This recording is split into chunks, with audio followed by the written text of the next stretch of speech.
Hello बच्चों, study 90 पर आपका वेलकम है।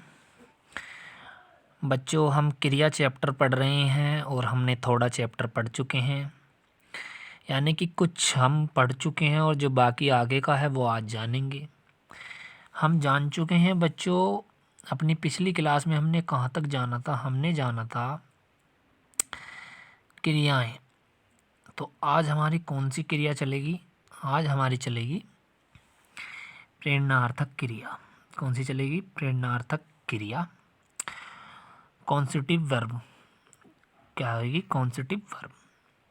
प्रेरणार्थक क्रिया यानी कि जिनसे कोई प्रेरणा मिले, जिन क्रिया से बात का बोध हो, कर्तव्य स्वयं न करके यानी कि अपना आप खुद न करे, किसी दूसरे करने के लिए प्रेरित करे, वे प्रेरणार्थक क्रिया कहलाती हैं। जैसे कटना से कटवाना, मैं किसी काम को करवाता हूँ। करना से करवाना या कराना, कराना भी दूसरों से होता है और करवाना भी।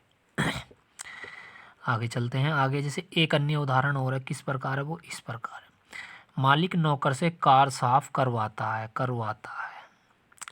अध्यापिका छात्र से पाठ पढ़वाती है। तो प्रेरणा किससे मिल रही है? छात्रा से। तो क्या करवा रही है? अध्यापिका पाठ पढ़वा रही है। नेक्स्ट जानते हैं, उपयुक्त वाक्यों में मालिक तथा अध्यापिका प्रेरणा देने वाले कर्ता हैं। नौकर तथा छात्र को प्रेरित किया जा रहा है, अतः उपयुक्त वाक्यों में करवाता तथा पढ़वाती प्रेरणार्थक क्रिया है। मैंने बताया ना, करवाता और करवाती प्रेरणार्थक क्रिया के दो कर्ता होते हैं। सुनिए कैसे। प्रेरणार्थक क्रिया के दो कर्ता होते हैं, कैसे? सुनिए। प्रेरणार्थक क्रिया, प्रेरक, कर्ता, प्रेरणा देने वाला, जैसे मालिक, अध्यापिका आदि। इनमें एक प्रेरक होता है, एक प्रेरिता होती है। प्रेरक, प्रेरक का मतलब कर्ता, प्रेरणा देने वाला। प्रेरिता, कर्ता, प्रेरित होने वाला, मालिक। और उसमें अध्यापिका जो कर्ता हैं, प्रेरक हैं, प्रेरणानक। और इसमें प्रेरणा दी जा रही है नौकर, छात्र आदि के द्वारा। प्रेरणार्थक क्रिया के रूप, इसके कुछ रूप भी हैं, जैसे दो ही रूप हैं, ज़्यादा तो नहीं है। प्रेरणार्थक क्रिया के रूप: प्रथम प्रेरणार्थक क्रिया, द्वितीय प्रेरणार्थक क्रिया। प्रथम प्रेरणार्थक क्रिया, द्वितीय प्रेरणार्थक क्रिया।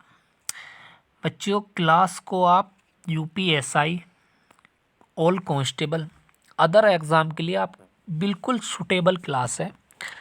आप इसको लें, लुत्फ़ उठाएं और मुझे कमेंट्स में बताएं कि मेरी क्लास आपको कैसी लग रही है, क्या मेरी मेहनत आपके काम आ रही है या नहीं। तो जानते हैं पहली प्रेरणार्थक क्रिया। माँ परिवार के लिए भोजन बनाती है, ठीक है। जोकर सर्कस में खेल दिखाता है। रानी अनिमेष को खाना खिलाती है। नौकर बच्चों को झूला झुलाती है। इन वाक्यों में कर्ता यानी कि खुद प्रेरक बनकर प्रेरणा दे रहा है। प्रेरणा किसकी दे रहा है? माँ परिवार के लिए। परिवार के लिए क्या? भोजन बना रही है, यह प्रेरणा हो रही है। सर्कस में खेल दिखा रहा है, किसका? दर्शकों के लिए। रानी अमीनीस को खाना खिलाती है, उसको भूख लग रही होगी इसलिए। नौकरानी बच्चों को झूला झुलाती है, झूलने के लिए। तो यही बात इसमें कही है, प्रेरणार्थक क्रिया के उदाहरण है। ठीक है बच्चों, आगे जानते हैं थोड़ा और। टेंशन ना लो यार, हिंदी की पूरी क्लासें तुम्हारा भाई तुम्हारे लिए करेगा, टेंशन कोई बात नहीं। सभी प्रेरणार्थक क्रियाएं सकर्मक। प्रेरणार्थक क्रियाएं सकर्मक होती है। सकर्मक का मतलब कर्म के साथ, वो बात हम आगे करेंगे। बस आप ये जान लो सकर्मक होती हैं, इतना ही काफ़ी है। आगे चलते हैं और जानते हैं द्वितीय प्रेरणार्थक क्रियाएं। द्वितीय प्रेरणार्थक क्रियाएं का मतलब है दूसरे से।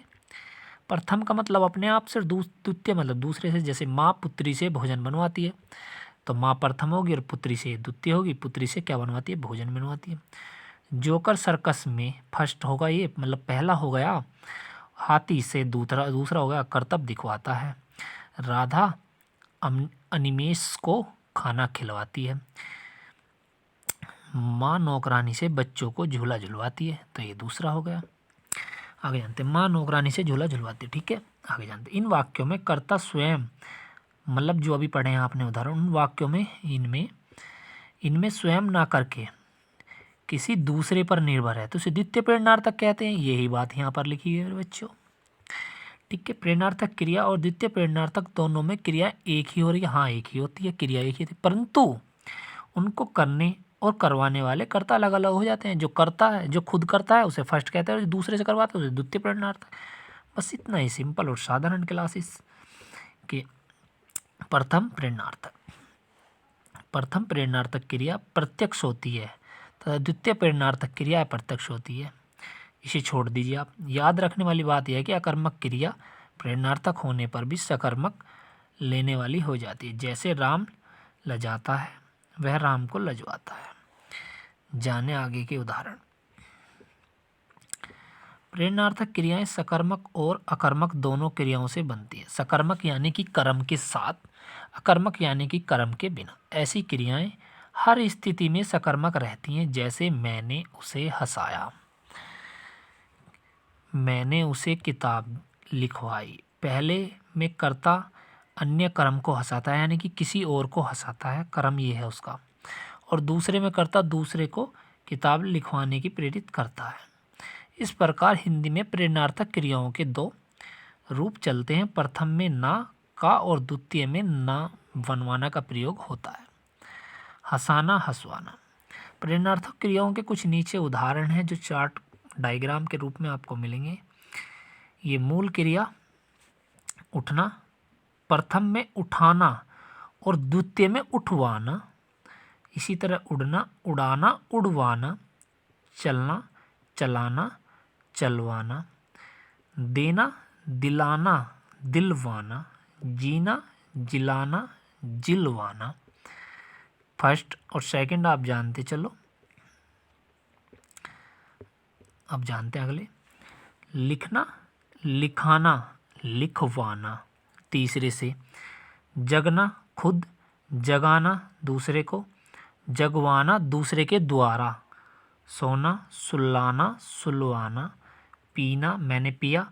पिलाना, मैंने दूसरे को पिलाया। पिलवाना, किसी दूसरे से तीसरे को पिलवाया। देना, दिलाना, दिलवाना। धोना, धुलाना, धुलवाना। रोना, मैं रोया। रुलाना, मैंने किसी को रुलाया। रुलवाना, मैंने किसी से कहा कि इसे रुला दे, इसका मतलब रुलाना। तो समझ गए आप। पिला, पिलवाना। इसी तरह की ये भी आगे हैं बच्चों। मैं आपको ज़्यादा टाइम वेस्ट आपका नहीं करूँगा। आगे जानते हैं पूर्वकालिक क्रिया, एब्सोल्यूट्स वर्ब। इंग्लिश में क्या बोलते हैं मेरे बच्चों? एब्सोल्यूट्स वर्ब, पूर्वकालिक क्रिया। जानते हैं पूर्वकालिक। पहले पेन चेंज कर लो, एक अच्छा सा डॉट लेते हैं। पेन चेंज किया। जिस वाक्य में मुख्य क्रिया से पहले यदि कोई क्रिया हो जाए तो वह पूर्वकालिक क्रिया कहलाते हैं। पूर्वकालिक का मतलब है एक क्रिया से दूसरी क्रिया पहले हो रही होगी। अभी इसे आसान शब्दों में मैं समझाता हूँ। जब कर्ता एक क्रिया समाप्त कर उसी क्षण यानी कि उसी समय दूसरी क्रिया में परिवर्तित होता, बदल जाता है, तब पहली क्रिया पूर्वकालिक क्रिया हो जाती है। यानी कि मैंने अभी कोई काम किया और मैं काम करके जल्दी से खाना खाने लगा, तो पहली क्रिया दूसरी में बदल जाएगी। उदाहरण समझो यार, सीधे उदाहरण पे आओ। जैसे पुजारी ने नहाकर पूजा की। राखी ने घर पहुंचकर फ़ोन किया। घर पहुंचकर फ़ोन किया। ठीक है। उपयुक्त वाक्यों में पूजा की तथा फ़ोन किया। पुजारी ने पूजा की और फ़ोन किया। इनमें पहले नहाकर पहुंचकर क्रियाएं हुई। पुजारी ने पहले नहाया फिर पूजा की। ठीक है। राखी पहले घर पहुंची फिर फ़ोन किया। ठीक है। यही बात है पूर्वकालिक क्रियाएं कहते हैं। पूर्वकालिक का शब्द अर्थ होता है पहले समय में हुई क्रिया। अरे दो क्रियाएं होती हैं, कहने का मतलब ये है। मैंने घर जाकर खाना खाया। ठीक है। इस तरह की पूर्वकालिक क्रिया होती है। चोर सामान चुराकर भाग गया। पूर्वकालिक क्रिया मूल धातु में कर अथवा करके लगाकर बनाई जाती हैं, जो उदाहरण नीचे लगाया। चोर सामान चुराकर भाग गया। व्यक्ति ने भागकर बस पकड़ी। छात्र ने पुस्तक से देखकर उत्तर दिया। मैंने घर पहुंचकर चैन की सांस ली। तो ये पूर्वकालिक क्रियाएं। कर्म के आधार पर क्रिया के दो भेद हैं। कर्म की दृष्टि से क्रिया के निम्नलिखित दो भेद होते हैं, वो कौन से? एक होता है सकर्मक कर्म के साथ, एक होता है अकर्मक बिना कर्म के। जानते हैं पहले सकर्मक और सकर्मक की परिभाषा।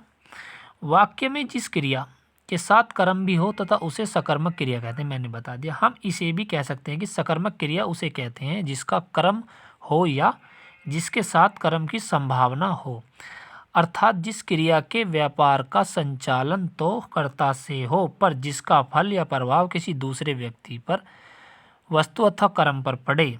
मैं समझाता हूँ आपको शांत शब्दों में कि वाक्य में क्रिया के होने के समय कर्ता का प्रभाव अथवा फल जिस व्यक्ति अथवा वस्तु पर पड़ता है उसे कर्म कहते हैं। जैसे जिस क्रिया का फल कर्म पर पड़े उसे सकर्मक कहते हैं, यानी कि कर्म के साथ आगे जानिए। कहने का मतलब ये, अध्यापिका पुस्तक पढ़ा रही है, माली ने पानी से पौधों को सींचा। उपयुक्त वाक्यों में पुस्तक, पानी और पौधे शब्द कर्म हैं। ये रहा, पुस्तक, पौधे और पानी ये कर्म है, क्योंकि कर्ता अध्यापिका तथा माली का सीधा फल इन्हीं पर पड़ रहा है। अध्यापिका क्या कर रही है? पुस्तक पढ़ा रही है। माली ने पानी से क्या सींचे? पौधे सींचे, कर्म पर। तो इस तरह के होते हैं ये बातें। क्रिया के साथ क्या किसी को लगाकर प्रश्न पर यदि कोई उचित उत्तर मिले तो वह सकर्मक क्रिया होती है। जैसे उपयुक्त वाक्य में पढ़ा रही है, सींचा क्रिया है, इनमें से क्या किसी को प्रश्नों के उत्तर मिल रहे हैं, अतः यह सकर्मक क्रियाएं हैं। कभी कभी सकर्मक क्रिया का कर्म छिपा रहता है, जैसे वह गाता है, वह पढ़ता है, यह गीत और पुस्तक जैसे कर्म छिपे हुए हैं। अब सकर्मक क्रिया में भी दो हैं। क्रिया के दो भेद थे, अकर्मक सकर्मक, और हम सकर्मक पढ़ रहे हैं। और सकर्मक के भी दो हैं, जिसमें एक कर्म हो और जिसमें दो कर्म हो, वो द्विकर्मक। एक कर्मक, जिस सकर्मक क्रिया में केवल एक ही कर्म प्रदान हो, एक कर्मक सकर्मक क्रिया कहलाती है। जैसे श्याम फिल्म देख रहा है, श्याम क्या कर रहा है? फिल्म देख रहा है, एक कर्म है। नौकरानी झाड़ू, झाड़ू एक कर्म है। इन उदाहरणों में फिल्म और झाड़ू कर्म है, देख रहा है तथा लगा रही है क्रिया का फल सीधा कर्म पर पड़ रहा है। साथ ही दोनों वाक्यों में एक एक ही कर्म आता है, इसे एक कर्मक कहते हैं। द्विकर्मक दो कर्म होंगे, जैसे सीधा पॉइंट ऑफ व्यू से आओ, इसे मत जानो, सीधे बात करो। श्याम अपने भाई के साथ फिल्म देख रहा है, दो कर्मक। नौकरानी फिनाइल से पोंछा लगा रही है। इन वाक्यों में साथ तथा किसके प्रश्नों का उत्तर मिल रहे हैं। जैसे पहले वाक्य में श्याम किसके साथ क्या देख रहा है? भाई के साथ क्या देख रहा है? फिल्म देख रहा है। दूसरे में उत्तर मिले, श्याम अपने भाई के साथ फिल्म देख रहा था, मैंने आपको बताया। दूसरे वाक्य में क्या था? नौकरानी किसे और क्या कर रही है? नौकरानी फिनाइल से पहला पोंछा लगा रही है। एक साथ दो कर्म है, अतः द्वितीय कर्मक क्रिया कहलाती है। द्विकर्मक क्रिया एक कर्म मुख्य होता है और दूसरा कर्म गौण होता है, ये भी बात ध्यान है। मुख्य कर्म क्रिया से पहले, गौण कर्म के बाद आता है। आगे जानते हैं, आइए। बच्चे गुरुजनों को प्रणाम करते हैं। बच्चे गुरुजन दो कर्म, गौण कर्म, मुख्य कर्म। पहला ये कर्म है, दूसरा ये। सुरेंद्र ने छात्र को गणित पढ़ाया। गणित मुख्य कर्म, गौण छात्र। आगे अकर्मक क्रिया, आप जानते हैं दूसरा चैप्टर इसी का है। अकर्मक क्रिया, जब वाक्य क्रिया के साथ कर्म नहीं होता तो उसे अकर्मक क्रिया कहते हैं। दूसरे शब्द, जिन क्रियाओं के साथ व्यापार फलकर्ता पर कोई प्रभाव नहीं पड़ता उन्हें अकर्मक क्रिया कहते हैं। अकर्मक प्लस कर्म अथवा कर्म रहित कर्म के बिना जिन क्रियाओं के साथ क्रिया कर्म ना लगे उन्हें अकर्मक क्रिया, तथा क्रिया का फल कर्ता पर ही पड़े उन्हें अकर्मक क्रिया कहते हैं। जैसे जानिए, अकर्मक क्रियाओं का कर्म नहीं होता, सही है। क्रिया का व्यापार और फल दूसरे पर न पढ़कर कर्ता पर पड़ा, ये कर्म पर नहीं है, सीधा कर्ता पर पड़ता है। उदाहरण के लिए देखिए, श्याम सोता है, श्याम पर सीधा पड़ा, इसमें सोना क्रिया अकर्मक है, ठीक है। श्याम करता है, श्याम पर सीधा पड़ा, श्याम की क्रिया उसी के द्वारा पूरी होती है, अतः सोने का फल भी उसी पर पड़ता है, इसलिए सकर्मक क्रिया है। उदाहरण जानते हैं, पक्षी उड़ रहे हैं, पक्षी पर सीधा उड़ने का प्रभाव पड़ा। बच्चे रो रहे हैं, रो कौन रहा है? बच्चा, सीधा बच्चे पर पड़ा, अकर्मक। उपयुक्त वाक्य में कोई कर्म नहीं है, क्योंकि यह क्रिया के साथ क्या किसी को कहाँ आदि प्रश्नों के कोई उत्तर नहीं मिल रहे, अतः जहाँ क्रिया के साथ इन प्रश्नों के उत्तर ना मिले वहाँ अकर्मक क्रिया होती है। कुछ अकर्मक क्रियाएं इस प्रकार हैं, किस प्रकार अकर्मक क्रियाएं?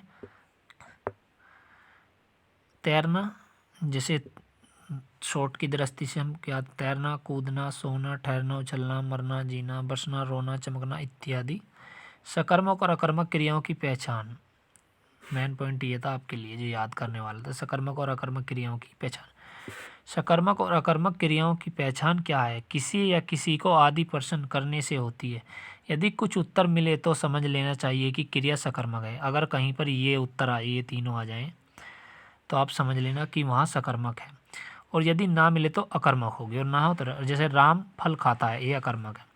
प्रश्न करने पर कि राम क्या खाता है, उत्तर मिलेगा फल, अतः खाना क्रिया थी, सकर्मक है।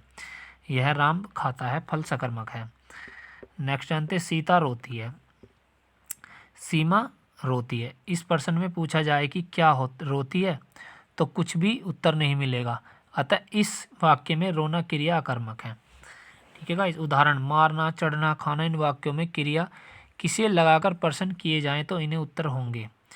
किसे मारा, किशोर को मारा, क्या खाया, खाना खाया, क्या पढ़ा, किताब पढ़ी। इन सब उदाहरणों में क्रिया सकर्मक है, क्योंकि नाम बताया जा रहा है। क्रिया अकर्मक और सकर्मक दोनों ही होती हैं और प्रसंग अथवा अर्थ के अनुसार इन शब्दों का निर्णय किया जाता है। चार्ट के द्वारा कुछ अकर्मक और सकर्मक बातें जानो। पहले अकर्मक, उसका सिर खुल जाता है, बूंद बूंद से घड़ा भर जाता है, तुम्हारा जी ललचाता है, जी घबराता है, वह लज्जा रही है। अब सकर्मक, वह अपना सिर खुजलाता है, मैं घड़ा भरता हूँ, ये चीज़ें तुम्हारा जी ललचाती हैं, विपदा मुझे घबराती है, वह तुमसे लज्जा रही है। तो इस तरह की बातें हैं ये। आज के लिए इतना ही चैप्टर। नेक्स्ट क्लास में आगे की वार्तालाप करेंगे। तो थैंक यू गाइस। ओके।